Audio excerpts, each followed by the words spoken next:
So if I had to guess, based on everything that's happened in the last 6 months or so with the introduction of ChatGPT and the real acceleration of AI, and what everybody's talking about at the moment in education, I think there are going to be probably three main movements of educational change that are going to happen as a result. Now, we've been talking about these for a number of years, certainly 10 years or so ago when we were having the iPad introduced, maybe slightly more than 10 years ago. We were talking about this then, but it didn't happen. I think the main reason it didn't happen was because the iPad didn't really change anything. It's a great tool, don't get me wrong, and I think as a tool for learning, it has huge potential. And certainly the schools that I've worked with that have introduced it well have really seen some benefits. It doesn't actually change the teaching and learning model because it's still a surface from which you actually present information. Whiteboard to surface, iPad to surface. Not much difference, really. What we have now with generative AI is we have a technology which talks back to us. It's called ChatGPT for a reason. We can chat with it. We can converse with it. We can build backwards and forwards. We can iterate. And that's how we learn. We learn through iteration. We learn through backwards and forwards. We learn through questioning and being questioned.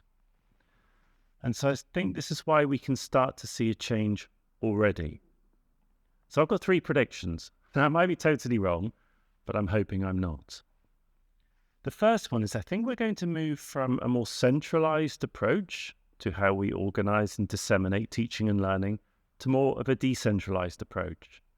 And I think that means a decentralization of things like curriculum and a decentralization of pedagogy and of assessment. And I think that's going to happen as a natural result of the fact that we can actually have the backwards and forwards relationship promoting learning, and we can have students who are in control of their learning pathways. To now, we've needed to control these learning pathways because they don't have the understanding of how to construct learning. But with AI, you only need to begin to have a conversation through prompts, and you can see it learning and developing and supporting in the background. So I think the decentralization is going to happen.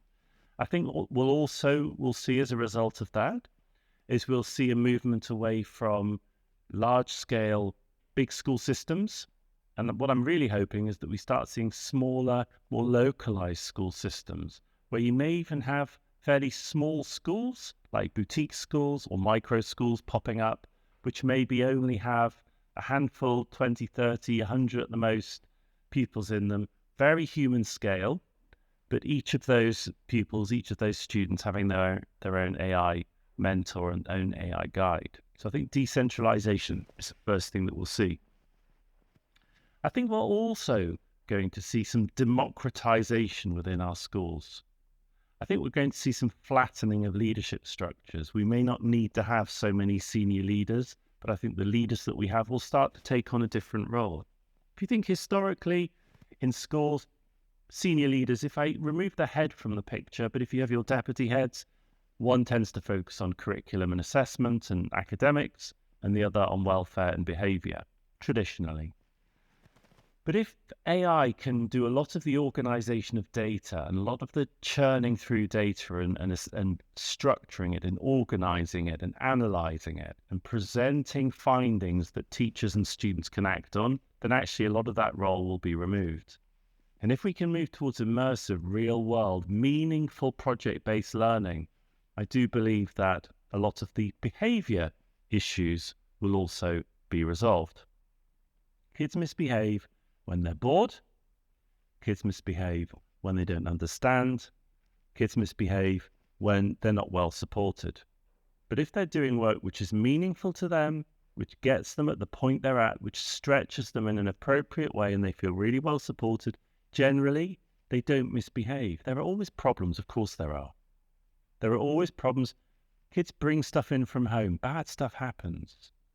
But in general, when we see classes being naughty, it's because they're bored. It's because they don't see the point in what they're doing. So if we can move away from that, actually we probably will be able to move away from a lot of the behavior structures that are reactive that we see in schools. And so we may well move towards a more democratized leadership structure. where we move away from these discipline and punish deputy head roles towards learning coaches, senior learning guides, maybe learning architects. I came up with the idea of what I call the CLEO, or the Chief Learning Experience Officer. These are roles that are very productive and very positive and very creative about project management. I think we're going to start to see a very different approach to leadership in schools. I also think we're going to see a democratization in decision-making. We're seeing the educational DAO movement coming out of the United States, the decentralized autonomous organization, where we see an equal ownership of the schools from all of the stakeholders, where students themselves have a say in what happens. You ask so many students and they'll say they have no ownership of anything that happens in the school. They just go to the school and they're done to and they're talked at and they have no ownership and no agency.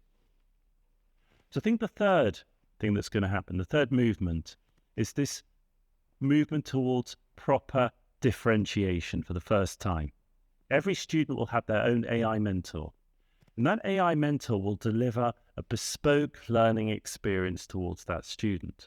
It will really understand them. It really will know those students, and it will be able to tailor a properly differentiated approach to learning. I think this is going to be the major thing that happens. It's the major shift, and it's the most positive thing that can happen with the introduction of generative AI.